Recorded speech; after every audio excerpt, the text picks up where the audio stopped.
These Enigma episodes have been supported by the Economic and Social Research Council, or ESRC, as part of their annual Festival of Social Science.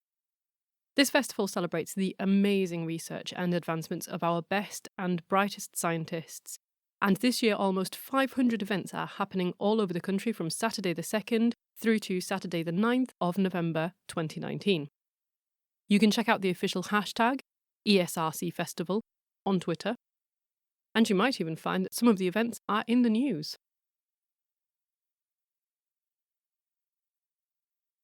Case S01E13. Enigma, Part 1 of 3.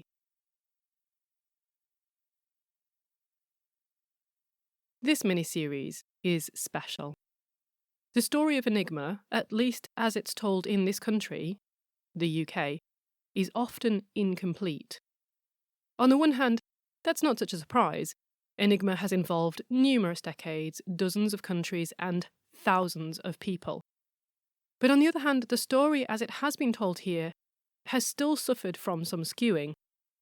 In the UK, the cracking of the Enigma code is a legend, a source of ineffable national pride, and when told in movies and history books, one character always comes to the fore: Alan Turing.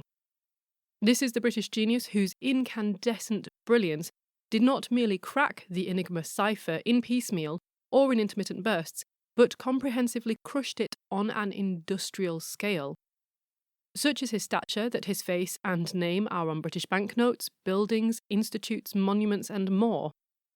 Turing has become a byword for extraordinary intellectual ability. Even the devastating miscarriage of justice that repaid him so poorly for his incredible loyalty is well documented. So what is missing in all of these stories? Well, most of them start largely not at the beginning, often not even in the middle really, but instead usually towards the very end. And plenty of them never look further afield than the leafy, quiet grounds of Bletchley Park.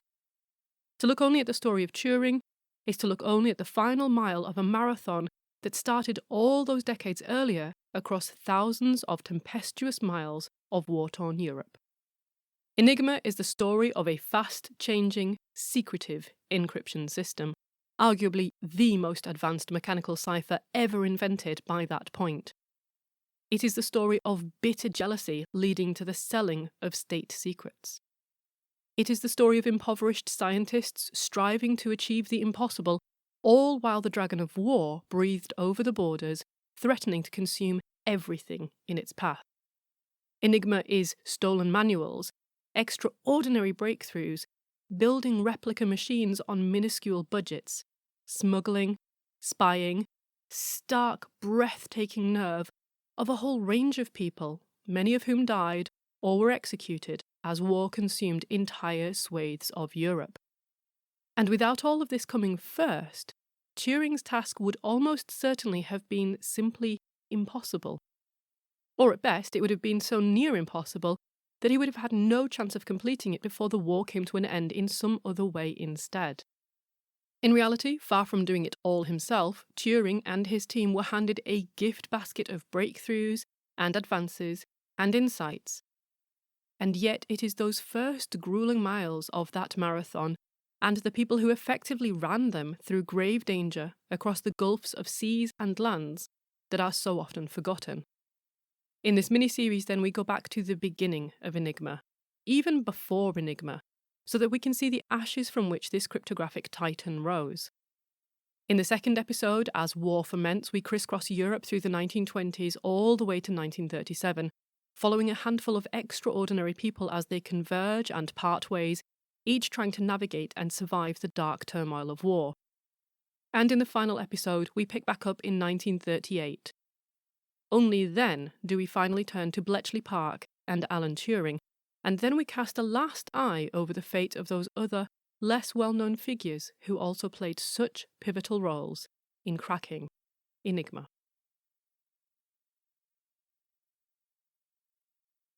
Welcome to En Clair, an archive of forensic linguistics, literary detection, and language mysteries. You can find case notes about this episode, including credits, acknowledgements, and links to further reading at the blog. The web address is given at the end of this episode. And if you get a moment, leave us a rating wherever you get your podcasts from.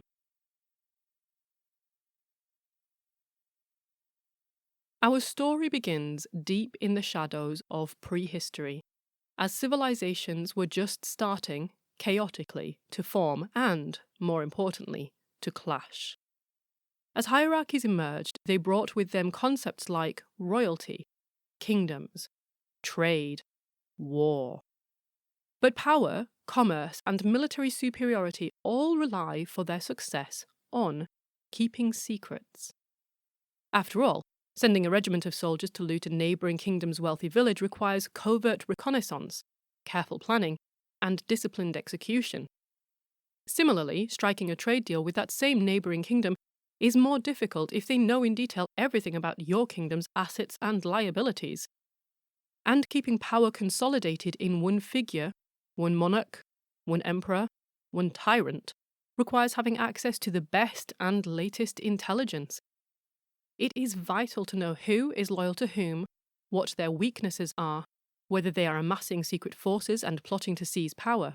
But one does not then want to let that self-same precious intelligence leak to others.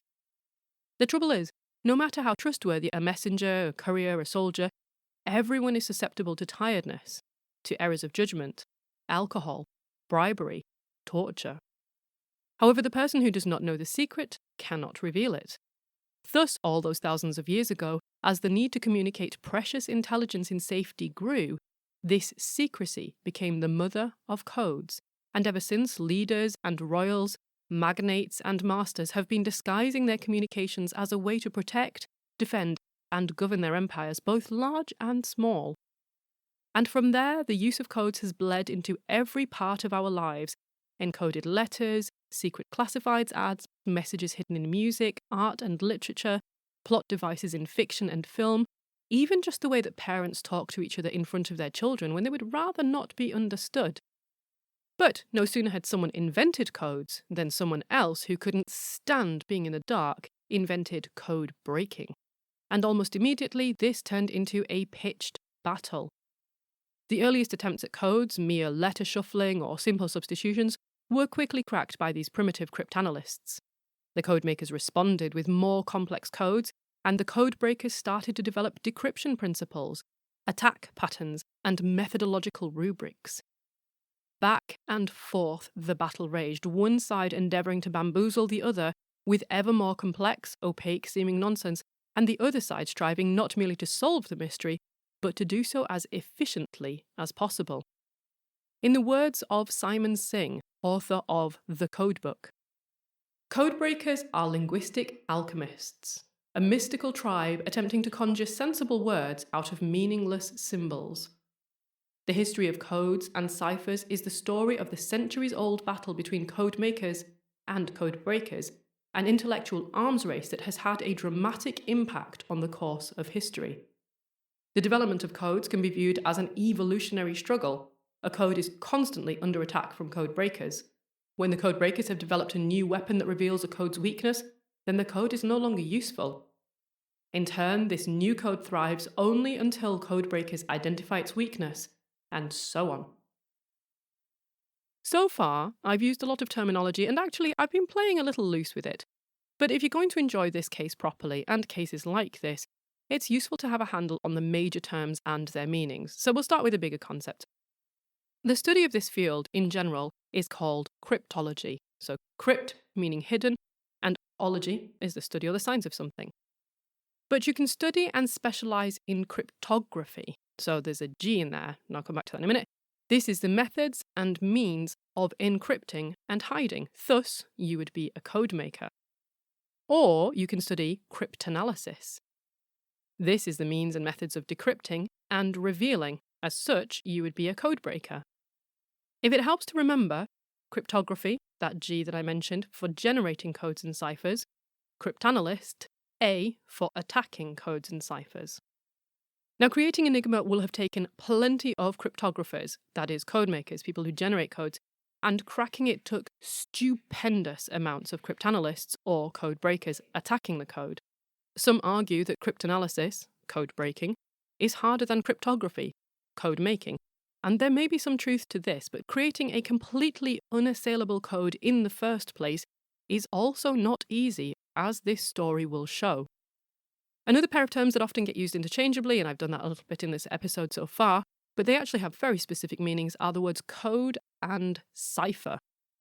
A code is actually something that you replace a full word or phrase with. So we have code names for agents, cryptonyms, like 007. In the James Bond franchise, 007 is his cryptonym. We have code names for projects like Operation Treadstone in the Jason Bourne series of novels and movies.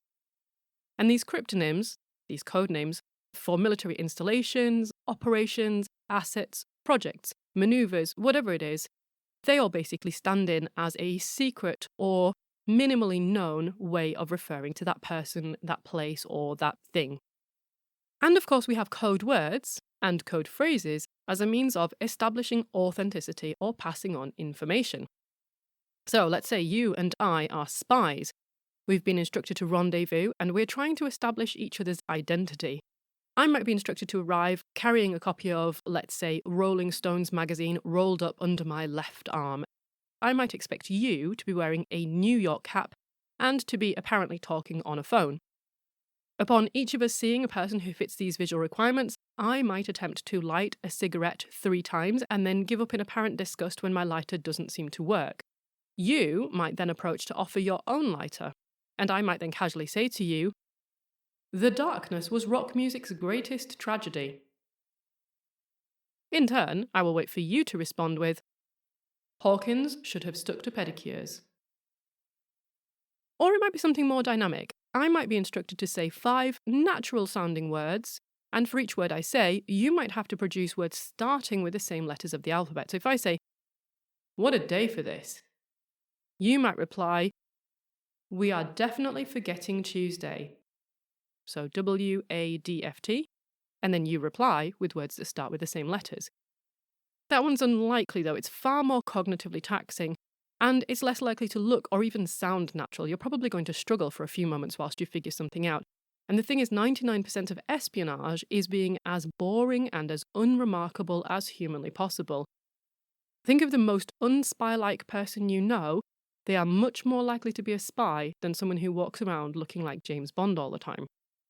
Out in the field, however, when your life could be at risk if you put your trust in the wrong person, there is a crucial cost-benefit analysis to be made. Espionage, by its very nature, involves layer upon layer upon layer of deception. Everyone is already pretending to be someone or something that they're not. Spies are trying to look like ordinary people all the time. Imposters, who are trying to infiltrate your organization and networks, are attempting to look like friendly spies, who are attempting to look like ordinary people. So, you want to ensure true positives and true negatives in your system of validation. So you want the right people to be able to validate themselves because the system is replicable, and you want the wrong ones to be unable to validate themselves because your system is rigorous. You don't want false positives, that is, imposters getting in because the system is too replicable, basically too easy. And you don't want false negatives where the people who are in fact your friends are getting shut out because the system is too rigorous, it's too difficult.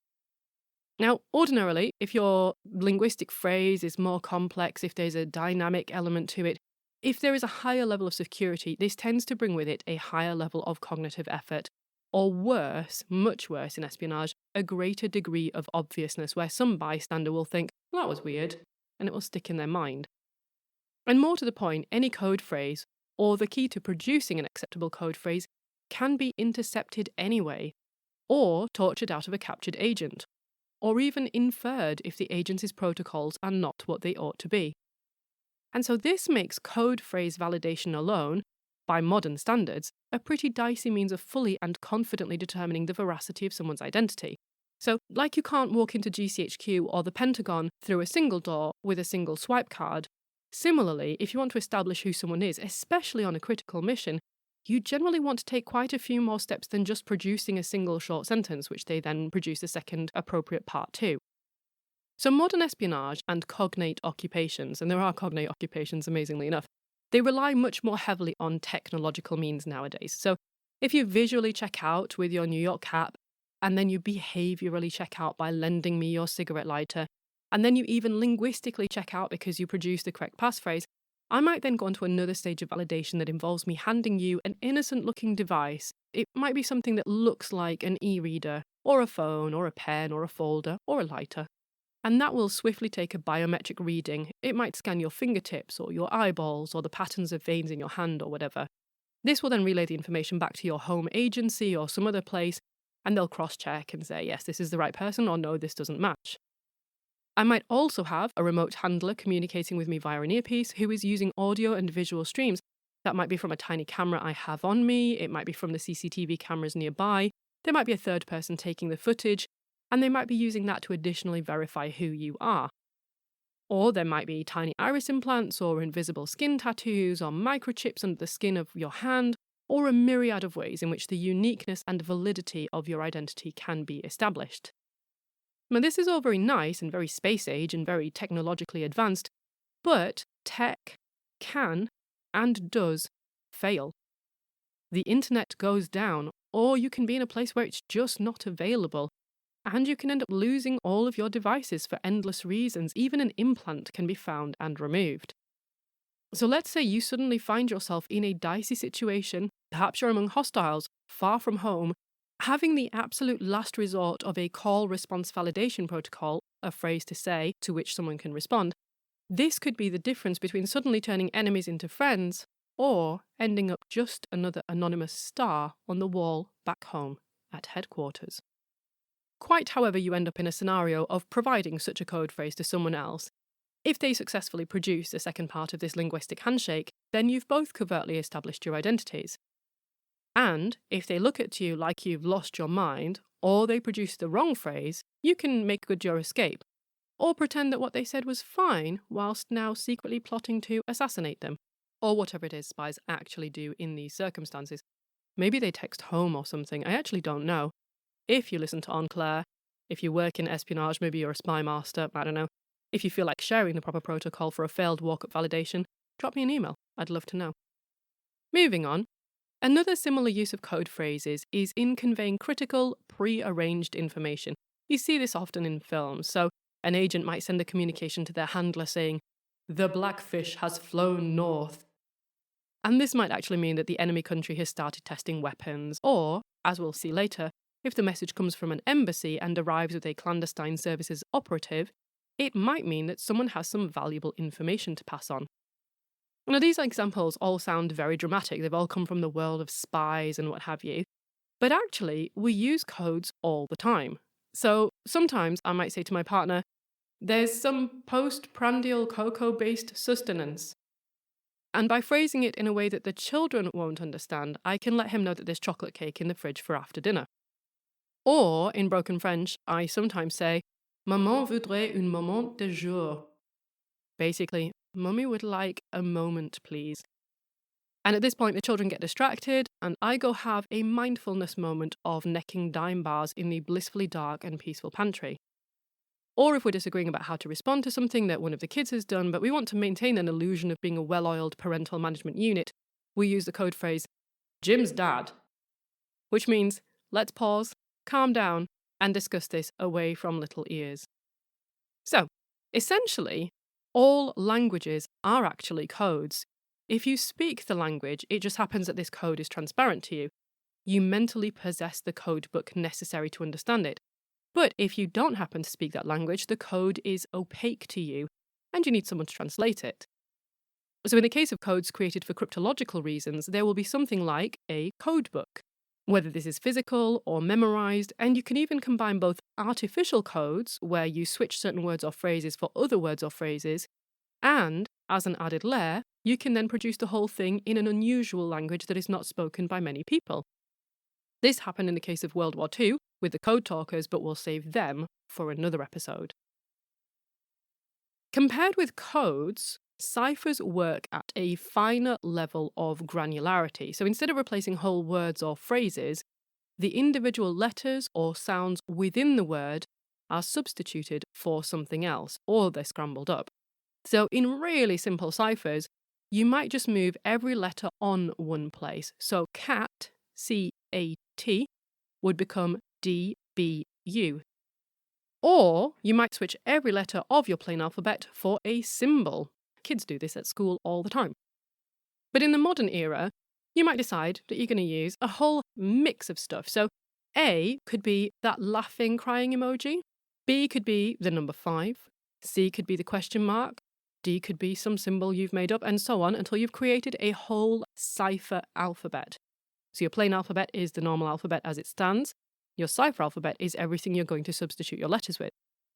You then use your cipher alphabet to turn your plain text, that is your unencoded message that's easily read, into your ciphertext, and it looks like a whole string of basically nonsense. In doing this, you have encrypted or enciphered your message. To decrypt or to decipher the ciphertext, the recipient needs the key, or in other words, they need to know what each of the symbols means so that they can turn the ciphertext back into a plaintext. So how do you go about cracking codes and ciphers? Well, spies and other operatives might concentrate on trying to intercept or steal the key if it's a cipher, or the code book if it's a code. By contrast, code breakers try to retrospectively reconstruct the key or the code book based on clues in and around the ciphertext or the code. And just for those of you who haven't listened to the Welcome Waffle episode, this podcast's very name also uses some cryptological nomenclature. So en clair is French for in clear. Colloquially, it's used to mean something like in simple terms or speaking plainly. In cryptographic parlance, however, it actually means to send a message plain text, so to send it unencoded or unenciphered. By contrast, if you were to send the message encoded or enciphered, you would say that you were sending it en chiffres. That is, you would say that you were sending it in numbers or in ciphers. So, that's the terminology down, but don't worry too much about trying to remember it all now. I'll keep regularly glossing it as we proceed until hopefully it becomes a thorough part of your growing espionage lexicon.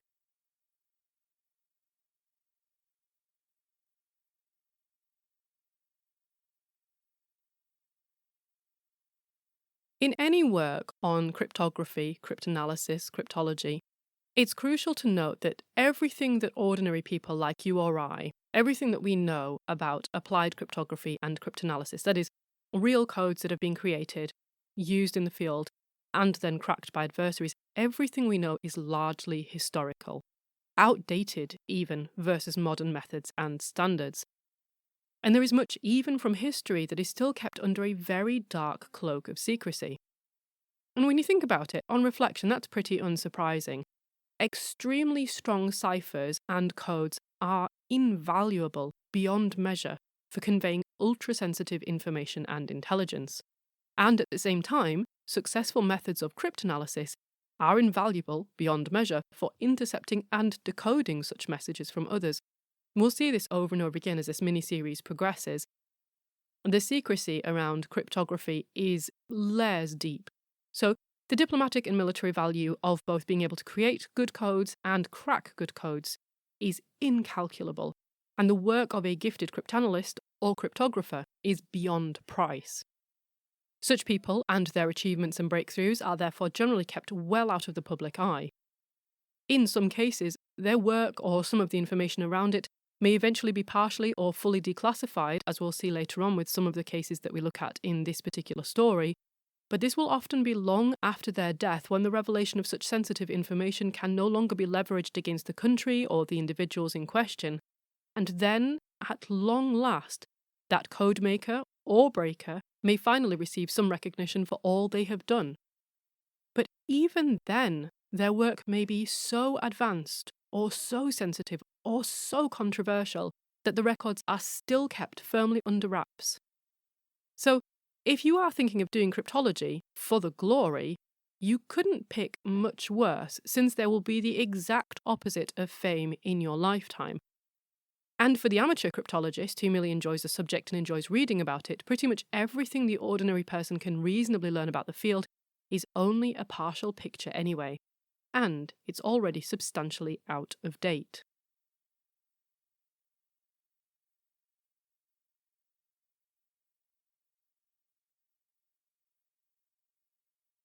But enough of all the waffle.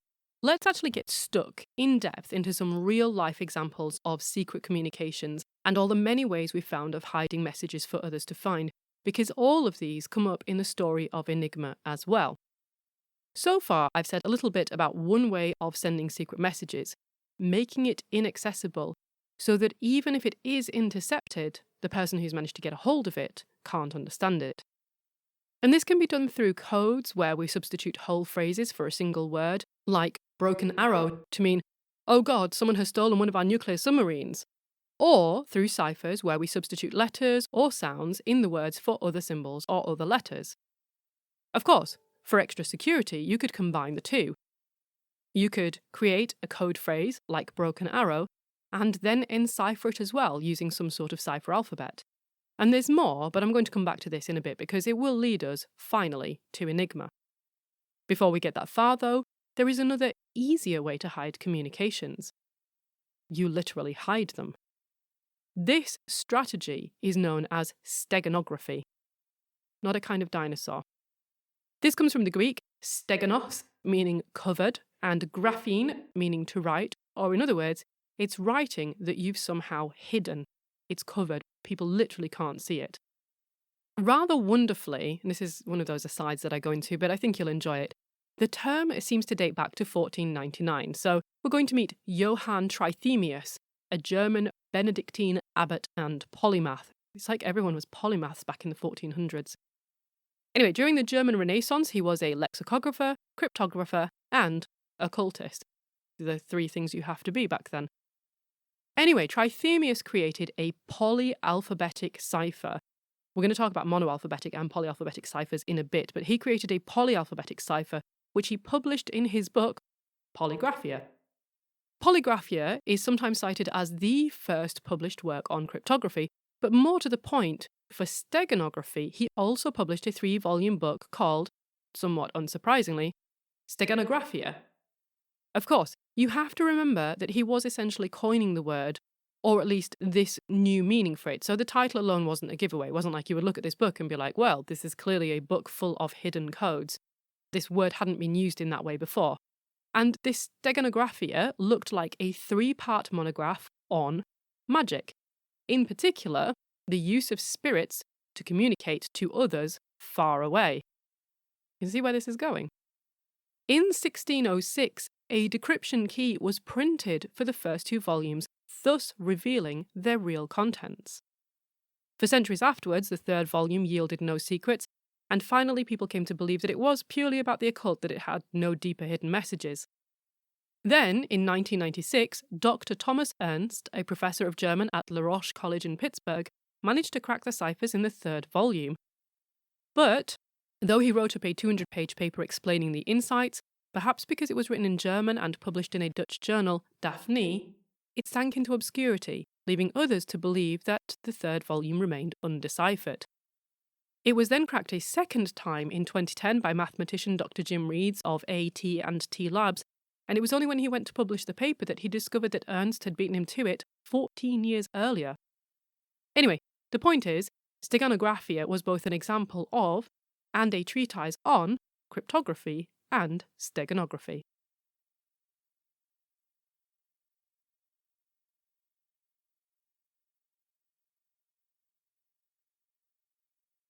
The brilliant thing about steganography is that there are as many ways to employ it as there are colours in the rainbow, or as you have the imagination to dream up. So I'm going to give you some examples and you'll start to see just how massive the potential is here.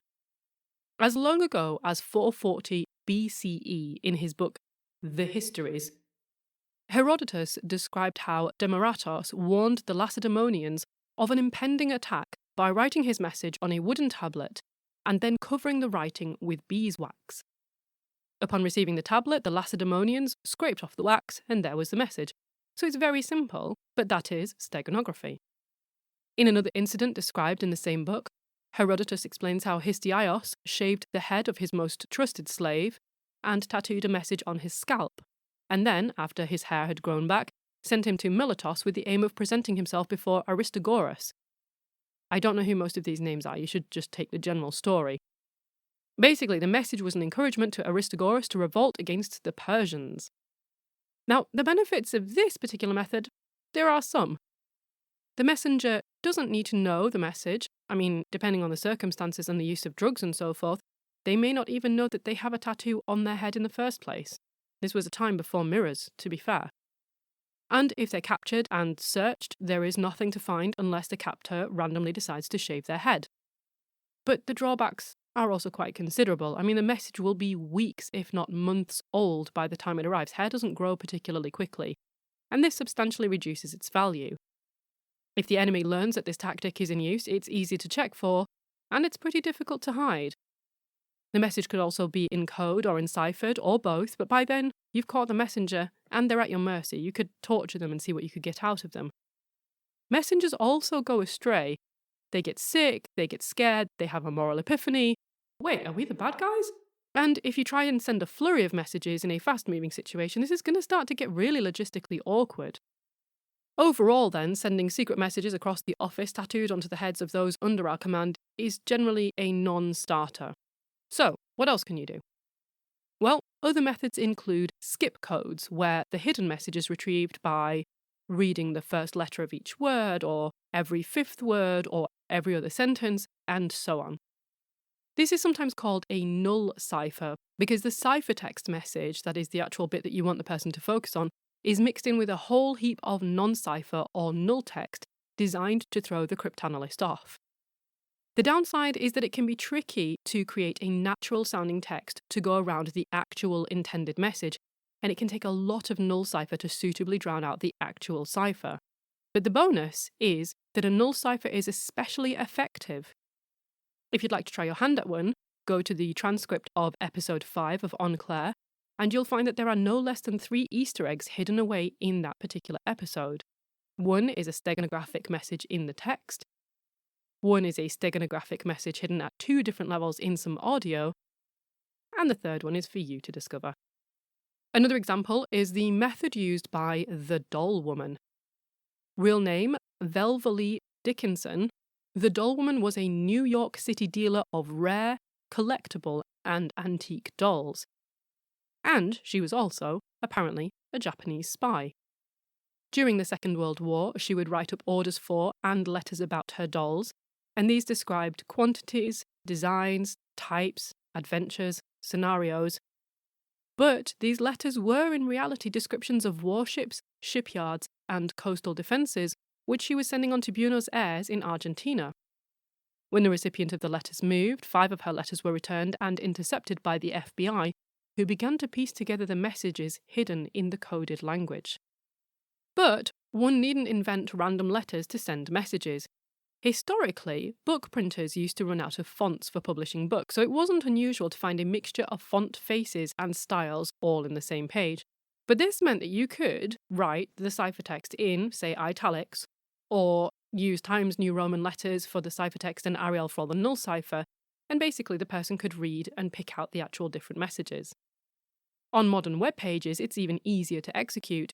It's invisible to the naked eye, and it's faster to detect with a computer, so you can add in transparent content, or you can underline certain letters and set the underline colour to match the page colour, so that you can't see the underline unless you basically copy and paste it into something like Word. Or you can use letters that look exactly the same as ordinary alphabet letters, but have different ASCII codes. So the letter A, for instance, you can have it in the ordinary font, or you can use a special ASCII A. It looks the same, but to the computer, it's different. Or you could implement a fractional font size difference, or you could change the kerning, or you could embed something within the HTML of the web page so that it doesn't show on the screen itself, but it is in the HTML in the background, and so on and so forth through thousands of possibilities. But writing is not the only medium for hidden messages. Another involves music. So in classical music, if you've listened to episode 5, you'll already know this, people have hidden their names, initials, short messages to the sequences of musical notes. Other methods in more modern music have involved recording messages backwards, known as backmasking, and other music has Morse code in it. But for more on all of these things, go listen to episode 5. One thing I didn't mention in that episode, which is quite lovely, is that you can hide images in digital music files. So when the audio is rendered as a spectrogram, the graphical output reveals the hidden picture. Go read about the image in the Nine Inch Nails song, My Violent Heart. But what if you don't fancy tattooing, retailing antique dolls, or composing music? Well, how do you feel about knitting or similar handicrafts? For the creative, there is a new and massive world of possibilities here. You might tie smaller and larger knots that represent Morse code, and you might tie them on a thread, and then you might sew that thread into a piece of clothing. Or you might use the colour and the pattern and the stitch counts on a scarf or a sweater, and then use this to encode information. But maybe you think these are all a bit hands-on, and you could maybe do something a bit less Jane Austen, a bit more Ada Lovelace. Well, modern steganography, unsurprisingly, involves computers, and the possibilities here, aside from the ones I've already mentioned to do with font faces and font sizes, are about as limitless as the internet and computing in general. I'm going to give you a really simple few examples. One thing that you can do is you can hide a plain text message that's in one file type as another, such as an image. So let's say you write yourself a little message in Notepad in a TXT file, you save it, and then you change the extension to JPG. The computer now thinks it's an image, but if you try and double click on it and open it, it will say, this is not a real picture. If you change the extension back to TXT and then double click it, it will open. Of course, the message itself inside could also be encoded or enciphered. You might use another skip code method inside a null cipher. Essentially, this could be as complex as you wanted it to be. Or instead of encoding a text file in a picture, you could hide one picture inside of another. So this is useful for conveying intelligence that is visual in nature. Or you could disguise an audio as a PDF, or a PDF as a spreadsheet, and on and on and on. And that's just the start. Steganography online can be as innovative as it is global. So there is a form of blog steganography that involves turning the message into a cipher, breaking it up into thousands of fragments, and posting those little fragments as comments across thousands of abandoned blogs. Part of the key involves knowing which blogs to check and how to reconstruct the message in the correct order, but the benefit is that you can access it from anywhere in the world with an open internet connection. But let's up the stakes considerably. What if you are a captive? You're about to be broadcast on TV or in pictures to the world, and you are at risk of execution if the people holding you realize you are trying to convey a message of some sort. But what if this is your only opportunity to signal for help? All the methods I've just mentioned here are useless, and even words are risky. So one option that you might have left to you is movement or gesture. One famous example of live, silent steganography was Jeremiah Denton. In 1965, during the Vietnam War, Denton's plane was shot down, and he was held a prisoner of war in North Vietnam for 8 years. In the first year of his captivity, he was forced to take part in a live interview, in which he was asked to describe how well he and his fellow prisoners were being treated. Basically, they were producing propaganda in which they wanted him to say how wonderful his captivity was and how nicely he was being treated. Denton spoke, praising the conditions, and said that he was being taken good care of, but at the same time he seemed to be having trouble with the bright studio lights. In fact, for those paying attention, he was blinking the word torture in Morse code.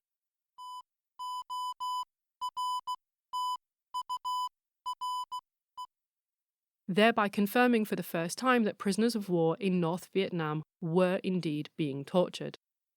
The same war, only 2 years later, in 1968, the intelligence ship USS Pueblo was captured by the North Koreans. In their communications with the US, North Korea claimed that the ship had defected to North Korea and staged photographs of the crew members in various poses, apparently looking comfortable and as if they were there of their own volition. Except that in many of the pictures, the crew were subtly giving the finger. Sometimes they were resting their hand against their face the way you did as a kid in the classroom. Don't pretend you never did this. And at other times they were sitting with their hands clasped in their laps but with a middle finger extended on one hand. Initially unfamiliar with the gesture, the North Koreans believed the crew when they claimed that this was a Hawaiian good luck sign.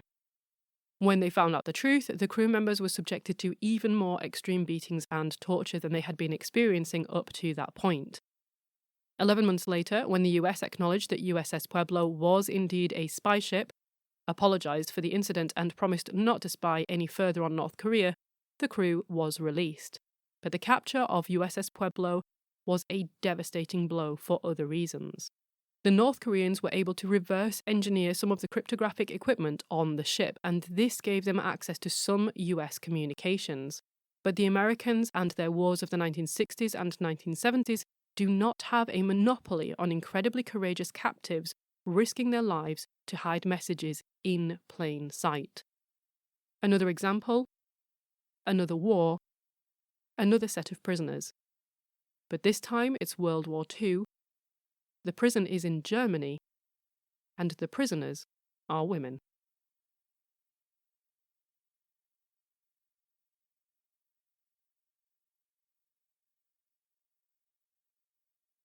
Ravensbrück was the largest Nazi concentration camp for female prisoners of war during World War II. It opened in 1939, and from 1942 until it closed down 3 years later in 1945, experiments were carried out on some of the prisoners. I can't actually go into details about this because honestly, I've read it. It is utterly harrowing. I wouldn't be able to speak through it. It's enough to say that some of the women died horrific deaths, others were executed after the experiments on them had run their course, and those who survived were permanently damaged and traumatized. It's a horror of a kind I find it incredible to think that humans are even capable of. These women came to be known by both prisoners and guards as Kaninchen, that is, rabbits, and their plight very quickly garnered them a huge surge of sympathy and compassion from the other prisoners. A group of 4 Polish rabbits, Wanda Wojtasik, Krisha Cich, and sisters Janina and Kristina Iwanska, decided that something needed to be done to reach the outside world. While they were aware that the existence of the concentration camps was widely known, they felt sure that the sadistic experiments being conducted on women at Ravensbrück would not be common knowledge, as the SS seemed extraordinarily keen to keep the rabbits quiet. Letters from prisoners to their families were heavily censored by the SS, so the women had to figure out a way to deliver the message to the outside world without being caught. All 4 women had been scouts, and they knew that it was possible to hide messages using lemon juice, milk, or onion juice as invisible ink. But as food was strictly rationed and mostly consisted of bread or watery soup, they had access to none of these things. Christina suggested that they could try using the one substance they all had access to on a daily basis: urine. They could dip a stick in urine and use it to write, and the urine would become invisible to SS sensors as soon as the paper dried. The recipients then simply had to apply gentle heat to the letter to view the secret message, so they could run a hot iron over the surface of the paper, and this would char the iron-rich substances and turn the ink brown.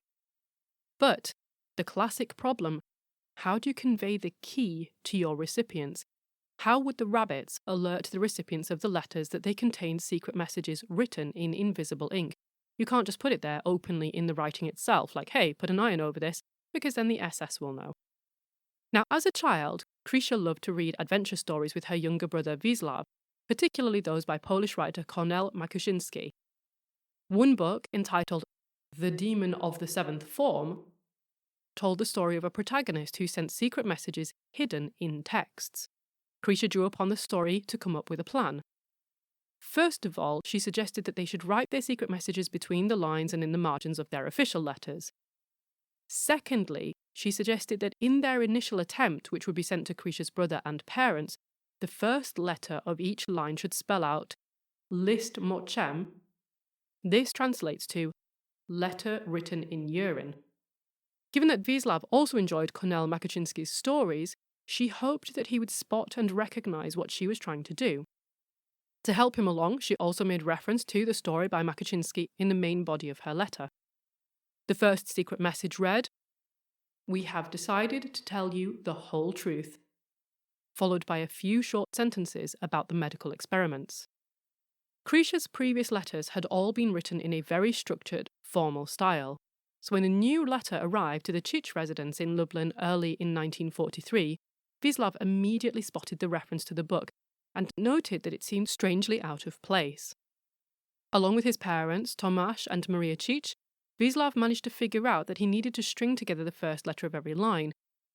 But the lower half of the letter was rubbed out, which meant that Krisha's message seemed to read something like, "Wet the letter." They duly sprinkled some water over the paper, but this had the unfortunate effect of making the message only briefly visible before it quickly disappeared. It was enough, however, for them to realise what Krisha was trying to do.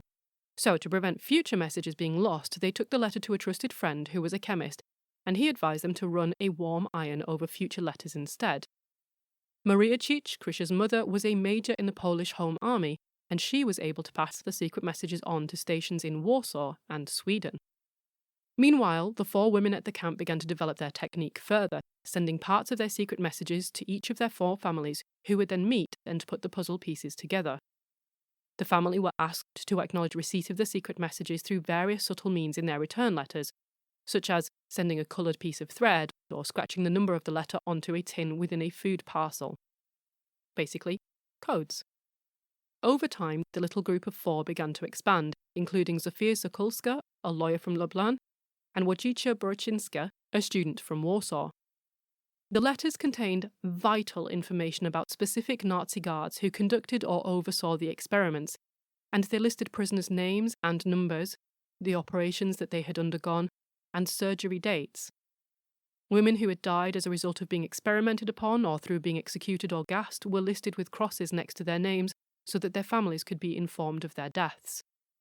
Much of this was later broadcast on an underground radio station based in London called Dawn Radio, SWIT. On the 3rd of May 1944, for example, SWIT broadcasted a news item about the rabbits entitled "Vivisection in Ravensbrück." In 2008, the author of the only chronicle about Ravensbrück, Sarah Helm, found that Krisha was still alive and living with her daughter Maria Wilgat in Lublin. Krisha was suffering from memory loss and was unable to communicate. Maria showed Sarah Helm an essay which had been written by Krisha about the secret messages. She had written, "After we received sign from my family that the first secure letter had been deciphered, this dangerous game absorbed us completely. We began to work on improving and expanding our correspondence. The first improvement we made was to stop writing between the lines. Instead, we used the inside of the envelopes of the camp letters. This way we gained some extra space because we could write more densely on clean paper. It was also safer. In the first period of our correspondence, we put a successive number on each envelope so that our families in Poland could know if they were receiving all the letters we had written." In 2010, Krisha's daughter, Maria Wilgat, contacted Sarah Helm to notify her that Krisha was in critical condition. Krisha had, in fact, kept and carefully preserved all 27 letters, and Maria presented them to Sarah Helm. Most of them confirmed what Krisha had written in her essay, but there were some letters that Krisha had not spoken about. In one of these, Krisha wrote, "Mama dear, from yesterday I am depressed and I cannot stand it. So I have to write to you my thoughts and imagine we are close, and that I can feel you near to me. I feel how nice it is, and I start to cry. Sometimes it is so bad I have to talk to you in my head or write, or I have to start thinking about something else because otherwise I collapse." If there is any critical catalyst for code making and code breaking, it is war, because everyone from president to prisoner has everything to lose. The ingenuity and courage of captives in getting information out from the very heart of a brutal concentration camp is in itself extraordinary. And for those who can bear it, I recommend that you read the book on Ravensbrück by Sarah Helm entitled "If This Is a Woman." I will not pretend that it isn't utterly heartbreaking reading, but if anyone ever had courage in the face of absolute horror, these women did.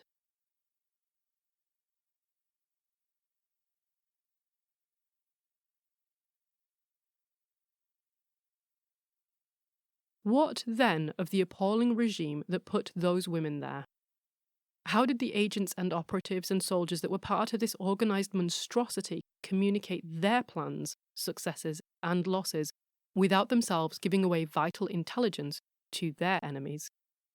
To understand this, we need to look at the different types of cryptography and then dissect Enigma, one of the most advanced mechanical ciphers ever invented. A quick recap. Cryptology is the study of encoding and decoding. Cryptographers generate or create codes, and cryptanalysts attack or break them. A plain text written in a plain alphabet is what you put in, and a ciphertext written in a cipher alphabet is what you get out. Finally, there are two fundamental ways of secreting communications: steganography, where you hide the message itself in some way, and cryptography, which involves hiding the meaning. And that's where we'll stay for the rest of this mini-series. As we've already seen, cryptography can be carried out through codes, where you substitute whole words or phrases, or it can be done through ciphers at the level of the letter or the sound. A message is effectively obscured, or scrambled, or both, according to a particular system that is typically agreed upon between the sender of the message and its recipient. As the recipient knows the system or the protocol, they can effectively reverse it and uncover the meaning.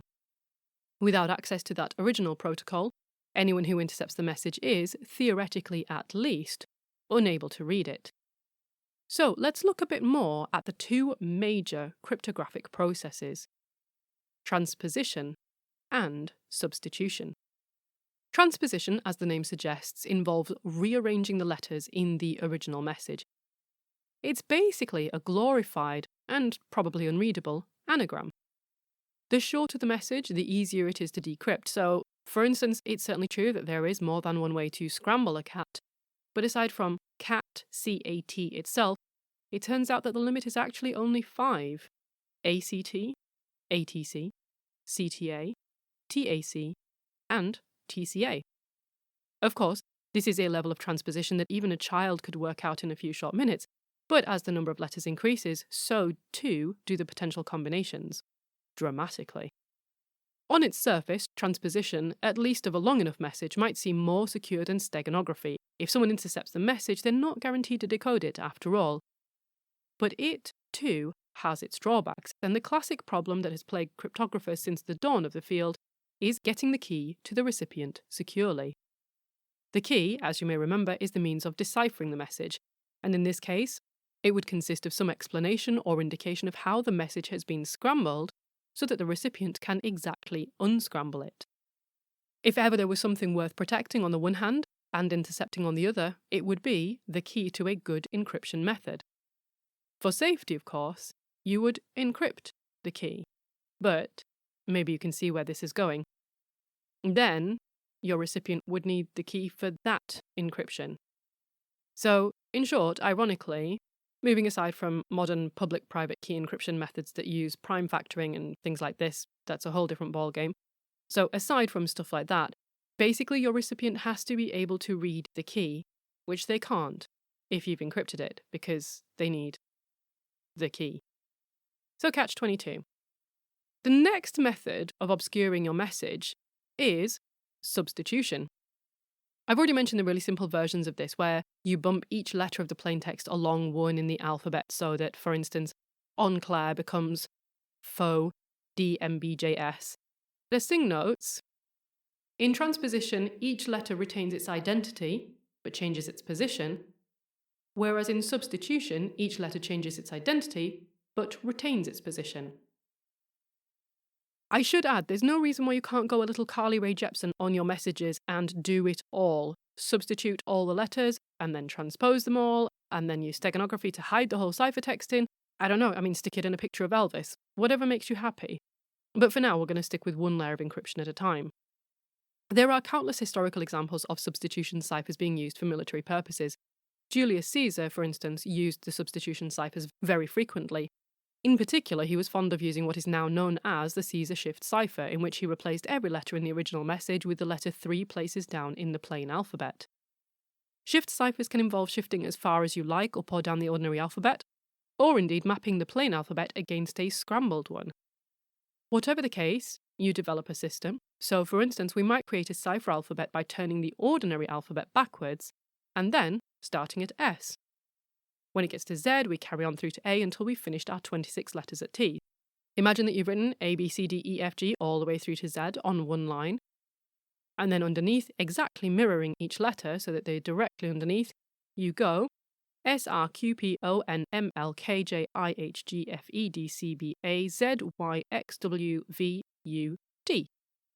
Then, for the next stage in your algorithm, you might decide that whatever the resulting ciphertext, all the odd letters must be written first, so the first, third, fifth, etc. all come first, and then all the even ones are written afterwards. So essentially, you use a Caesar shift substitution first, followed by transposition. This whole process is known as the algorithm, and in our example, if we took the plain text word cats, C-A-T-S, firstly, in our new cipher alphabet, this would be enciphered as Q-S-Z-A, and then if we do our transposition, so the odd ones come first and then the even ones come after, it would become Q-Z-S-A. In a short message like that, of course, the transposition doesn't have much of an effect because there's only so many ways you can scramble it, but in a longer message, the difference would be profound. Now, if you have both the algorithm, the method, and the cipher alphabet, it is possible to firstly reverse the transposition process and put the letters back into their correct places, and then decipher the message to reveal the contents. But if you only know the algorithm, that the letters have been substituted and that they've been transposed, even if you know I've used a Caesar shift of 7, unless you have access to the cipher alphabet itself, you're going to find it extremely difficult, if not impossible, to crack the code. This is because the cipher alphabet could have been scrambled in an almost infinite number of ways. So for simplicity, I picked reversing it, and it would be an obvious thing to try if you were attempting to crack the code. Similarly, it would be sensible to try the alphabet straightforward and see what happens if you use it with a shift of 1, and then a shift of 2, and then a shift of 3, until you've tried all 25 possibilities. But imagine I'd taken a minute more and scrambled the cipher alphabet instead. So instead of doing it backwards, I literally mixed it all up.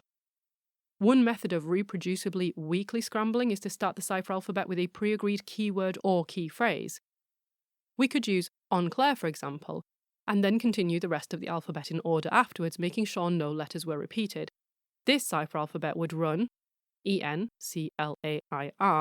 and then you continue the alphabet S-T-U-V-W-X-Y-Z,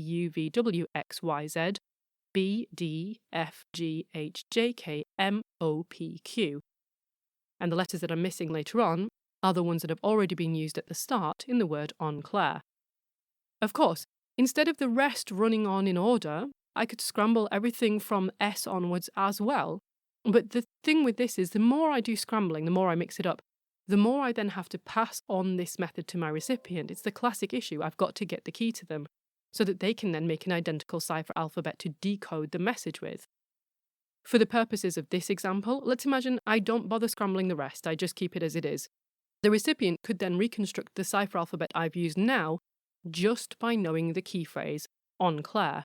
They would write that out, fill in the rest of the alphabet afterwards, and they've already got the cipher alphabet. But again, how do you get your keyword or key phrase to the recipient without just telling them it and possibly having that information intercepted? Well, instead of the keyword or key phrase, you might give them 3 digits. That might be the page, sentence, and word number of some pre-agreed book. Perhaps that book might be whatever is number 7 on that day's bestsellers list. Or you might send them a timestamp which relates to a word in a pre-agreed song, or a longitude to cross-reference with a pre-agreed latitude, which then identifies a specific street name. Whatever it is, there are any number of ingenious ways of conveying to the recipient the intended key without simply telling them, though again, in all cases, you must communicate to them that system, if not the key itself. And whatever the chosen sentence or phrase or word, this then becomes the key at the start of the cipher alphabet, or at the end, or 10 letters in, or whatever the system is that you've both agreed on. This all tends in one direction, randomizing the cipher alphabet in some way that can be flawlessly reproduced by the recipient. And just how many ways are there to randomize a mere 26 letters of the alphabet? Brace yourself. You can create 400 septillion randomized cipher alphabets. Not 400 billion, or trillion, or quadrillion, or quintillion, or sextillion. 400 septillion. That is a 4 with 26 zeros after it. Or in common parlance, a lot. Imagine you decided that you didn't just want the 26 letters of the alphabet, you also wanted the numbers 0 to 9. And maybe you also want both upper and lower cases as well. So you've got your 26 lowercase and your 26 uppercase and your 10 numbers. And then you decide, yeah, I'd also like some punctuation. Suddenly, you're not randomizing 26 characters, you're randomizing more than 60. And this exponentially increases the possibilities of randomization. So, as I said, you intercept my enciphered messages, you work out my algorithm, you discover I'm using a Caesar shift, you even know that I'm just employing a basic 26-letter cipher alphabet that's been scrambled in some way, despite having the enciphered message and the algorithm and all of this information, you would still find it extremely difficult to decrypt my code. What you're missing is the key, and the key, in this case, is the cipher alphabet that I've used. Without it, it wouldn't even help you to know that my code is shifting 7 letters along, because if the cipher alphabet is scrambled, what is it shifting from and to? In different words, Caesar shifts with randomized cipher alphabets are pretty easy to create and extraordinarily difficult for the average person to crack. And for centuries, we thought that this type of substitution cipher, the monoalphabetic substitution cipher, was essentially unbreakable, until we abruptly discovered that it wasn't.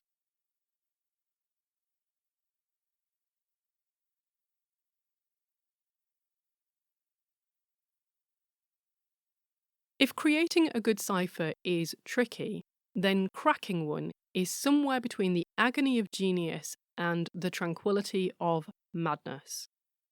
One must be part linguist, part mathematician, part psychologist, and these days it really doesn't hurt to be part software coder too. For cryptanalysts, that is, the code breakers, their code-making nemeses, the cryptographers, are bound by some basic principles, and these include consistency and replicability. They must apply their own algorithm the way that they've said they will, and, generally speaking, the recipient must be able to replicate that process in reverse to extract the hidden plaintext. But this very principle of having an encryption algorithm is a double-edged sword. Properly applied algorithms produce consistent, repeatable patterns, and patterns are exactly the weak point that the cryptanalysts look for when trying to crack codes.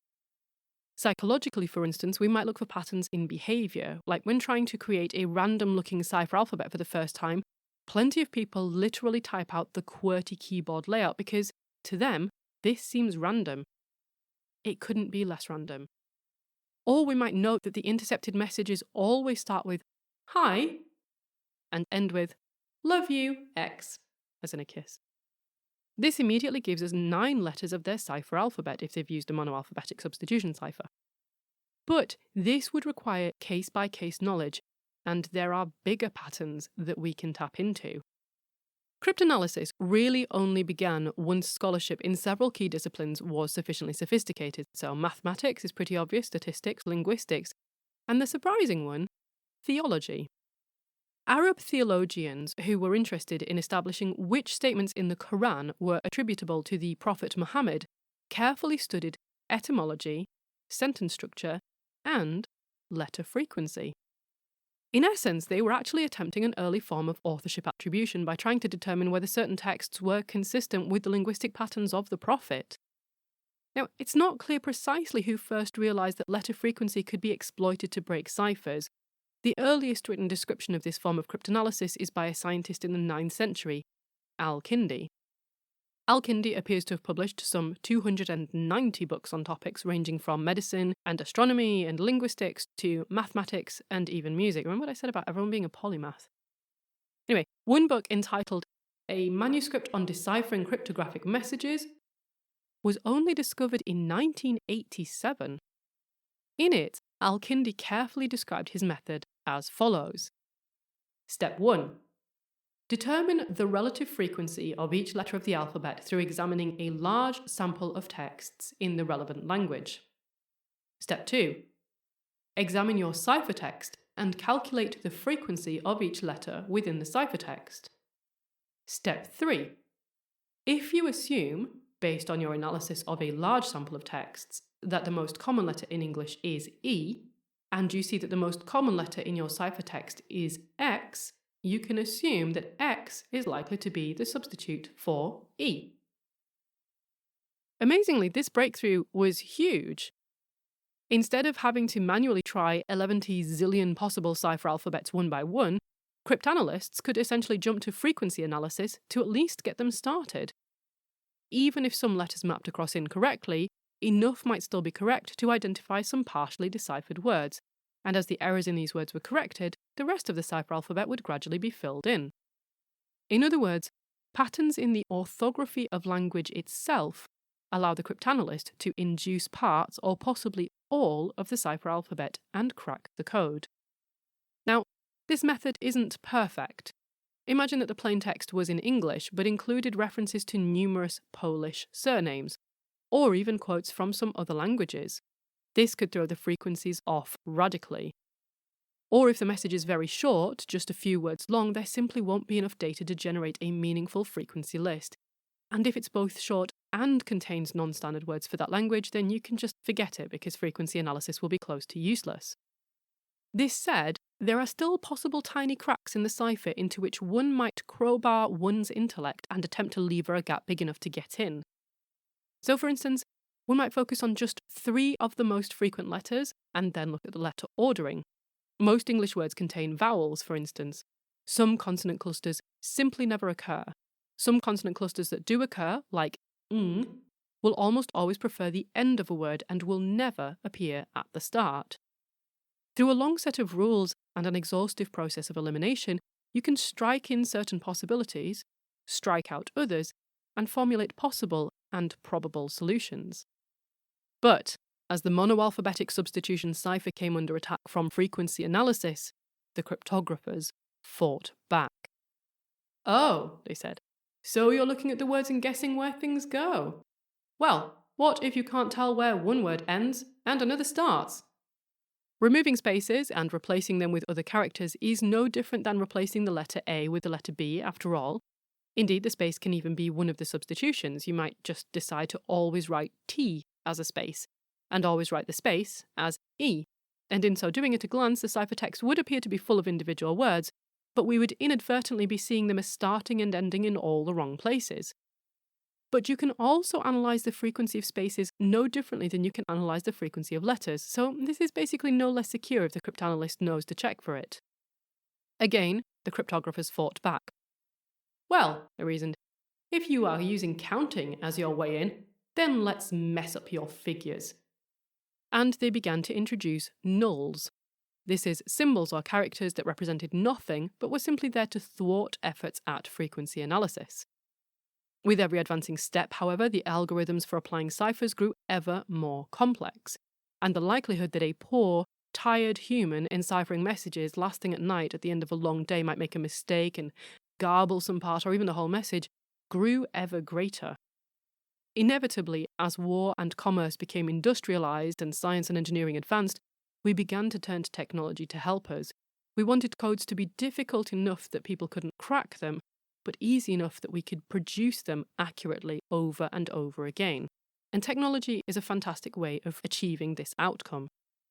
Like all our efforts in code making, historically this technology started out charmingly simple. So one example is the Caesar Shift coin or the Caesar Shift medallion. This is a small disc with a rotating center. The outer edge of the coin has one alphabet or set of symbols engraved around it, and the rotating center has another alphabet or set of symbols engraved around it. And you get a message, and the center disc is turned to some pre-agreed setting, lining up these two alphabets against each other with a shift of, say, 5, and you can quickly refer back and forth between your medallion and your ciphertext to decode the message. It's very simple, but it is still technology to help you decode your message. In a remarkably short space of time, however, the technology leapt forward, and in a matter of decades, we progressed from little medallions to large machines.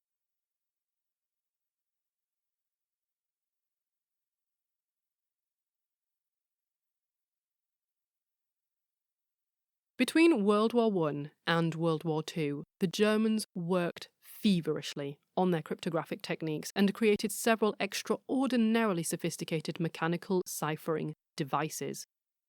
Entire books have been written about all of these, and all are worthy of their own podcasts in their own right. But for the purpose of this mini-series, we're going to focus on just one, and that one is the best known of all: Enigma. The origins of Enigma are somewhere between quaint and surprising. So German inventor Arthur Scherbius co-founded engineering firm Scherbius and Ritter with his friend Richard Ritter. Scherbius had studied electrical engineering, and he was particularly interested in how the cryptographic techniques used in World War I could be improved using advances in technology. Enigma was Scherbius's invention and his vision for the future of uncrackable secure communications, and he applied for a patent for it in 1918. To look at, the Enigma machine was, frankly, unremarkable, even a little ugly. Far from looking like a machine that contained heretofore unknown cryptographic power, it instead looked something like a cash register crossed with a typewriter. It was also heavy. It weighed around 12 kilos, and, for good measure, it was incredibly expensive to produce. Given its eye-watering price and its uninspiring appearance, it is perhaps no surprise that Scherbius was initially unsuccessful in attempting to sell Enigma either to business or to the German military. But events in the wider world triggered an unexpected chain of events that would eventually work in Scherbius's favour. In 1923, at the same time that an unknown individual by the name of Adolf Hitler was in prison for a failed coup in Munich, the publication of Winston Churchill's The World Crisis alerted the Germans to the fact that British cryptographers had successfully cracked German ciphers during World War I. And this was a breakthrough which had afforded the British significant military advantage. The German military were forced to confront the evident failure of the security of their communications, and it was agreed that Scherbius's mechanical cipher, Enigma, represented the best chance they had to avoid making the same mistakes in future. A mere 2 years later, by 1925, just as the first volume of Hitler's Mein Kampf was being published, Enigmas were being mass-produced by Scherbius, both to businesses and to the military. But those he sold to the military had different internal wiring to the commercial versions he had previously put on the market. This is a crucial detail that comes back up later, so try to keep hold of it if you can. But how does Enigma actually work? There are several key elements to the machine. There's the lamp board and keyboard, the scramblers, the reflector, and the plug board. I'll explain each as briefly as I possibly can, and as I go through, remember that cracking Enigma in the end required the cryptanalysts and scientists to mentally reverse every single one of these steps accurately. It's only in knowing the machine's complexity that you begin to appreciate the mental agility that was required to defeat it.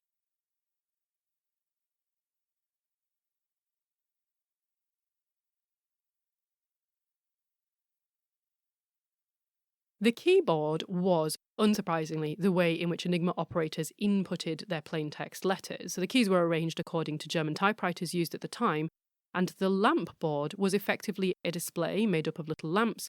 When the operator pressed a key on the keyboard, an electrical pulse would travel in through the scramblers, bounce off the reflector, travel back out, illuminating the ciphertext letter on the lamp board. So, you'd press A on your keyboard, and Z would light up on the lamp board. But what are these scramblers? Well, each Enigma housed a number of disc-shaped turning rotors. Informally, I call these scramblers all the way through. And there was a fixed-in-place reflector. So imagine, if you will, a layer cake turned on its side, with each layer being a scrambler and the base of that cake being the reflector. This encryption cake is the heart of the machine, and this is what mainly transforms the plaintext into ciphertext. Around the circumference of each scrambler are the 26 letters of the alphabet, but each scrambler is wired up in a different way, so that every scrambler within one machine is different to all of the others. But each military scrambler 1 is wired up in the same way as all the other scrambler 1s. Each military scrambler 2 is wired up the same way as all the other military scrambler 2s, and so on. Now, this stands to reason. If the scramblers in one machine were wired up differently to those in another machine, then a message encoded on one Enigma could not be decoded on any other. So this would basically render the whole effort entirely useless. So it was, in short, crucial that each machine could provide an enormous range of different settings to keep the Enigma encryption as secure as possible through continual changes. But at the same time, it had to be possible to calibrate all the different machines to the exact same settings as each other so that they could decrypt any messages that had been encrypted by any other. To ensure uniformity of settings across the entire theatre of war, all Enigma operators would receive Enigma codebooks containing a month's worth of daily keys and settings. The naval Enigma operators would sometimes receive several months' worth at a time because they would go out to sea and they might not come back for 6 months from a mission. At the stroke of midnight, the previous day settings would be discarded and the new day settings would be implemented. This continual and exhaustive method of instantiating new settings every 24 hours was crucial. Sometimes Enigma messages could be individually, laboriously cracked, perhaps because a spy had learned enough to reconstruct parts of the message, or because the operative had been especially careless with the length, or because some unfortunate individual had been encouraged to give information, or simply because some cryptanalyst had been struck with a blinding moment of extraordinary insight and had made some headway. Through one decipherment, other messages could sometimes be partially or even fully cracked too.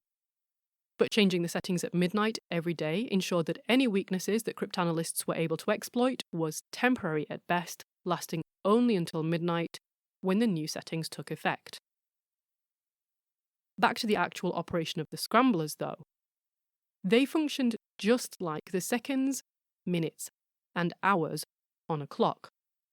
The first scrambler, like the hand counting the seconds, turned one position every time a plaintext letter was typed in, so that, crucially, even if you type the same letter 3 times in a row, it would be encrypted as 3 different letters, because with each press of the keyboard, the first scrambler is moving on one setting. This is a crucial distinction to the Caesar shift cipher, which is, as I've said, a monoalphabetic cipher. In a monoalphabetic cipher, the same plaintext letter will always be encoded to the same ciphertext letters, and that's why frequency analysis is useful. By contrast, the rotating scramblers make Enigma a polyalphabetic cipher, meaning that the same plaintext letter will be encoded in multiple different ciphertext letters. Now, if you wanted to risk blowing your whole military operation clean out of the water in a moment of incredible stupidity, you could just keep on pressing the same letter over and over and over and get a long string of random-seeming letters back. Just like the second hand completing one rotation of the clock face, once the first scrambler has made a full rotation around all 26 letters, the next scrambler then clicks on one setting, just in the same way that the minute hand on a clock will now click forward to mark 1 minute. Then, once this middle scrambler has made a full rotation, the end scrambler will rotate one setting, just as when the minute hand has travelled all the way around the clock and the hour hand finally clicks forward to mark 1 hour. For added security, it was possible to also put the scramblers in starting at different letters. So remember that the wiring in each of the scramblers is different, but if every operative always starts the day with all 3 scramblers reset to exactly the same position as the day before, that, and so on, you immediately introduce the most dangerous of weaknesses: a pattern. Instead, the settings for that day might dictate that you put the first scrambler in starting at G, and the second starting at Q, and the third one starting at A, and so on. With just 3 scramblers, each starting at any one of 26 positions, you now already have 17,576 different possible starter settings of the scrambler system. And this is just the beginning, as we'll see in a moment. By using multiple scramblers, the problem of repeating patterns, and also patterns in language itself, like highly frequent E's and rare Z's in English, is reduced to an almost imperceptible level. Remember that frequency analysis rests on being able to count the occurrence of the same letters appearing over and over, but since this is a polyalphabetic cipher, the same letter will be encrypted as different letters over and over, and this makes basic frequency analyses useless. But let's imagine that you've gone back to that moment of idiocy and you keep continually bashing A on your keyboard for some reason, perhaps 100 times, I don't know. And then you send this message and it's intercepted by the enemy. For 25 bashes at least, you'll have produced different letters. But after the 26th, if your Enigma machine only had 1 scrambler in it, then it would return to its original position and the pattern would begin again. In a 100-character message, your pattern will fully recur 3 times, and will be cut off towards the end of the fourth iteration.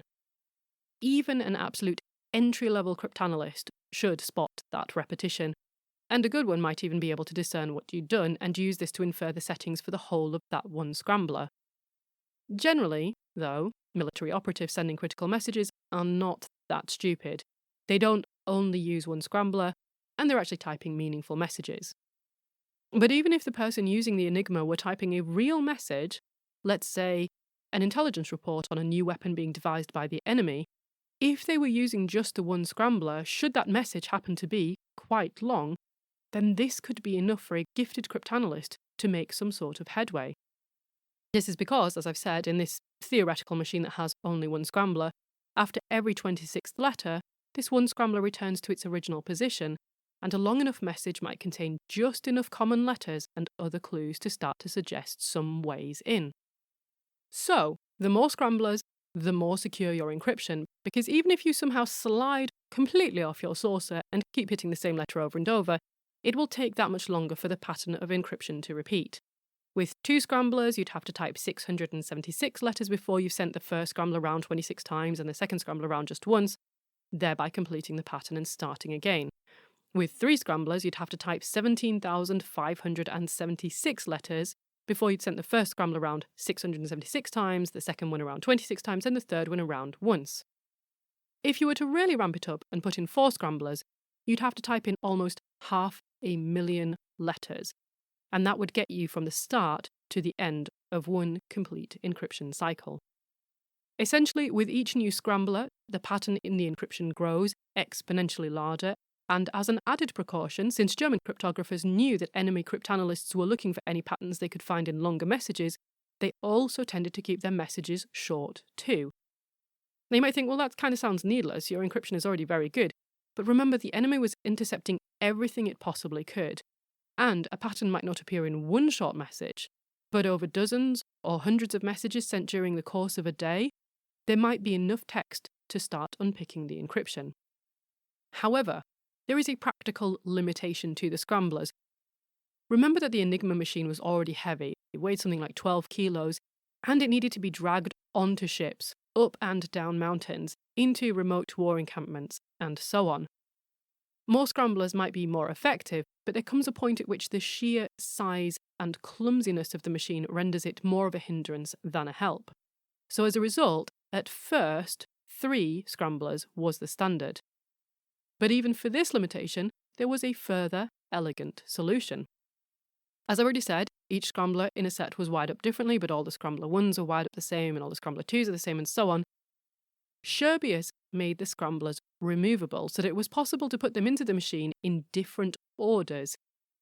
And each machine also came with 5 scramblers in total. So you could pick any 3 of the 5 and also put them into the machine in any one of 6 distinct arrangements.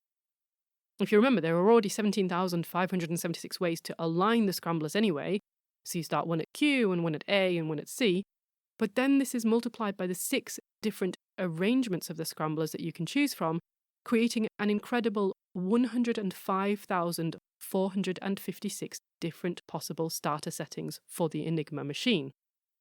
Starting to get how complex this is? And we're not done yet. Because if all the German cryptographers encrypted all the messages in the space of one day with the scramblers in the exact same initial orientation, this would basically just create a letter-for-letter substitution that would be much easier for cryptanalysts to break. So the Germans decided that the best way to overcome this would be to allow the German cryptographers to randomly select different scrambler orientations for each message, and this was referred to as the message key, or the indicator. But we're back at the age-old problem. How is the message key to be communicated to its recipients? The German cryptographers opted to begin every new message with a 3-letter message key, and they encrypted this twice. This means that every message sent by the Germans began with 6 letters, and to achieve this, the cryptographers would do the following. Step 1. Turn the Enigma scramblers to the initial position specified in the code book for that day. So they would use that day's day key. For instance, CBA. Step 2. Choose a message key for that message. For instance, ENC for Enclair. And they would type that into the Enigma keyboard twice. So they're still using the day key settings, but they're using the day key settings to encode the message key. Step 3. The twice enciphered versions of ENC, the message key, will then light up on the lamp board. So this might become ZLTFGB, and this would be the first 6 letters of the message. Step 4.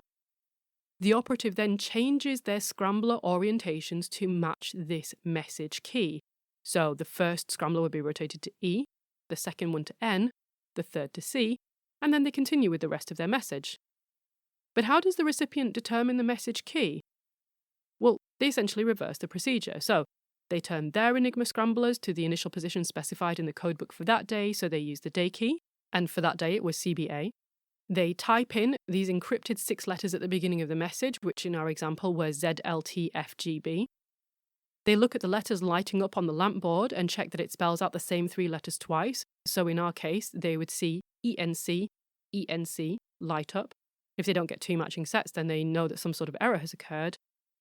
And then they adjust their orientation of their scramblers to ENC and go on to decipher the rest of the message. The next key component on the Enigma machine is the reflector. Like the scramblers, the reflector is a rubber disc, but unlike the scramblers, it is fixed in place and it does not rotate. So when the operative types in a letter, that letter sends an electrical signal through the 3 scramblers to the reflector. As the name suggests, the reflector then bounces the signal back through the same 3 scramblers, but this time it goes via a different route. Now, this has to be the case for 2 reasons. If the reflector sent the pulse back through the same route, you just get back out what you put in. But more importantly, the reflector is crucial for decrypting other Enigma messages. To encrypt a plain text message, you type in the letters, almost as if you're typing the message out on a typewriter, and you jot down the letters that light up on the lamp board, thereby creating your encrypted output or your ciphertext. But to decrypt an Enigma ciphertext, you ensure that your machine is calibrated to the correct settings as the machine that produced the encrypted messages, and then you simply type in the ciphertext, and each time the letters light up on the lamp board, you jot down the letters that are lighting up. So each ciphertext letter will be converted back to its plaintext letter, thus revealing the underlying message. So in other words, the Enigma machine was both encipherment and decipherment as mirror processes. But there's just one more component to enhance the level of complexity yet further.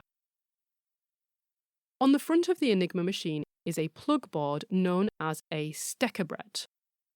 Imagine one of those old-fashioned telephone switchboards, except this one had only 26 sockets, 1 for each letter on the keyboard. The plug board is between the keyboard and the first scrambler, and it allowed the cryptographer to insert cables to swap some of the letters around before they entered the rotary system of scramblers. So, for instance, you could insert a cable which connected the 2 letters of the alphabet, such as A and B.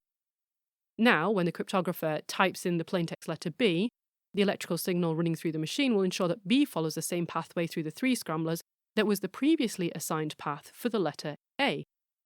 In 1932, Enigma had 6 plugs, which meant that you could effectively swap 6 pairs of letters, that is, you could swap 12.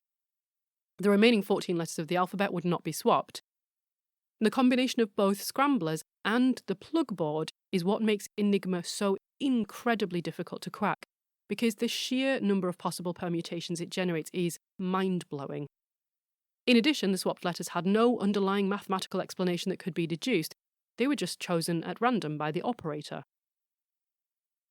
With all of the above components in mind, the key to any message decrypted using Enigma has several vital elements. To decrypt the secret message with your own Enigma machine, you would need to know which of the 17,576 possible scrambler orientations had been chosen, which of the 6 possible orders of scramblers was implemented, and which of the 100,391,791,500 possible choices of plugboard switches the operator had randomly decided on.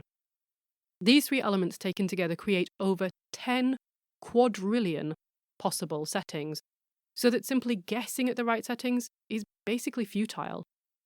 And this therefore made the codebooks with their daily keys almost as precious as the Enigma machines themselves.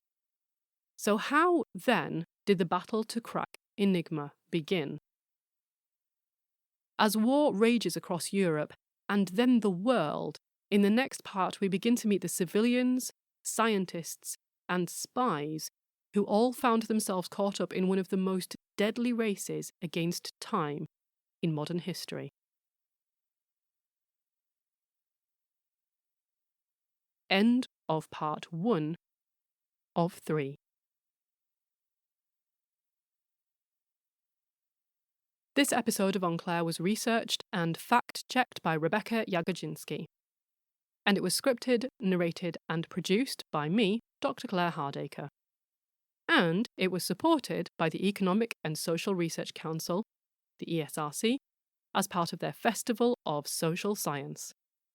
However, this work wouldn't exist in its current form without the prior efforts of many others. You can find acknowledgements and references for those people at the blog, and also there you can find data, links, articles, pictures, older cases, and more besides. The address for the blog is wp.lancs.ac.uk/Enclair, and you can follow the podcast on Twitter at _Enclair. If you like, you can follow Rebecca on Twitter at RJJAGODZINSKI.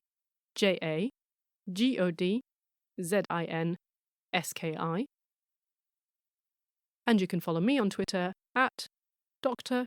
Claire H.